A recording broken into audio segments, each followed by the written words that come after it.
Day one of the trial against Lindsay Clancy is now complete. That is the woman who has killed her 3 children. I don't say accused because she admits it's true. It's just a matter of why. So we got to hear opening statements from both the prosecution and the defense, and we also got to hear from her ex-husband. We got through part of his direct examination. I don't think all of it. And I think what we learned is what the prosecution is going to say her motive was in killing her children. And I'm really curious to hear what you think about it, because what they're saying happened is that Lindsay didn't want to be a mom anymore. They are acknowledging that, yes, she was experiencing postpartum depression and maybe even postpartum psychosis. I don't know if they're going to acknowledge that. But yes, she was depressed and that she didn't want to be a mom anymore. And because she didn't want to be a mom anymore, she decided that she was going to kill herself. But because she was a control freak, she didn't think anyone would be able to raise her children the way she thought that they should be raised. So she decided that they had to die before she could.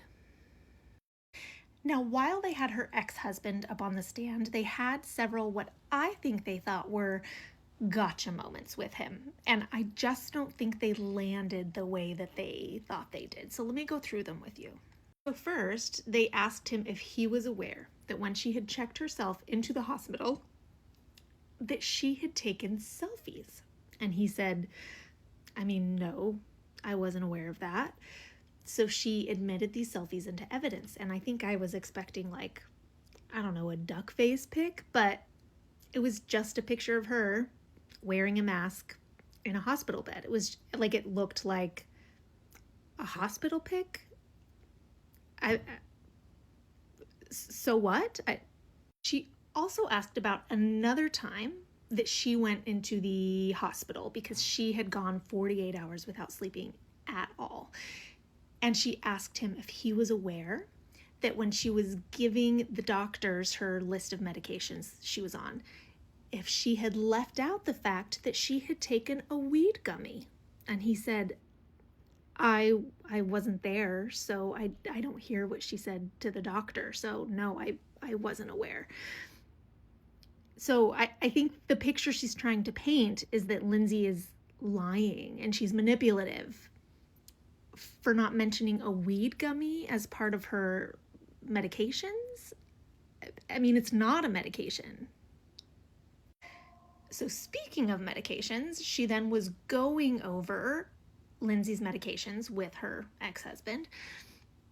And she was saying, did you know that there were only 6 pills used out of this bottle, 7 pills used out of this bottle, so on and so forth. And she's trying to show she wasn't taking all of her medications. And he was the one that asked the question, what are you holding there?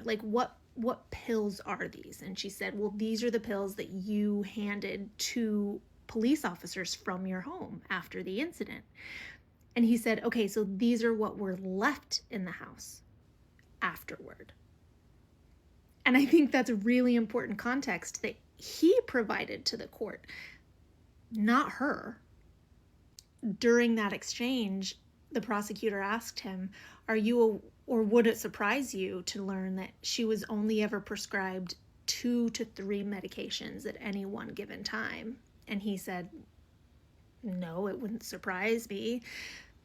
Should it surprise us? I think she wants us to believe that she was on 15 medications at one time, right? But I don't think that's what we believe. I think the story is that she was prescribed all of these medications over a short period of time.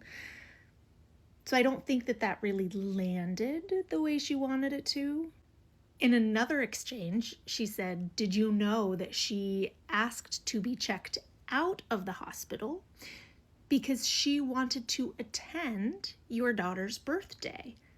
The birthday that she helped plan the party for. I don't remember if he said yes or no, or I don't remember, but if she's trying to paint a picture of a woman that didn't want to be a mom or didn't care about her kids, it's just not landing. That sounds like a woman who does want to be a mom to me. So along those lines, there's one more thing I wanted to talk about the opening statement. The prosecutor went through the timeline of the day that the children were killed. And she talked about the fact that Lindsay took her daughter to a doctor's appointment that morning, and the doctor said that she needed Miralax, or a stool softener. And so when they got home, Lindsay called a pharmacy to find out if they had Miralax. And she even found out how far it was. And that's one of the errands that she sent her husband on, right? She ordered food and she asked him to also pick up the Miralax. She made sure that it was at this pharmacy, and she found out how far it was and everything to make sure it was like close to the restaurant.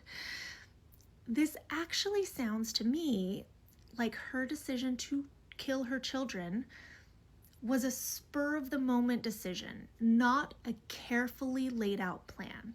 Because if she wasn't expecting her daughter to make it through the end of the day, why would she care if the Miralax made it home? Why would she have called to make sure that that pharmacy had the Miralax? Something's not tracking.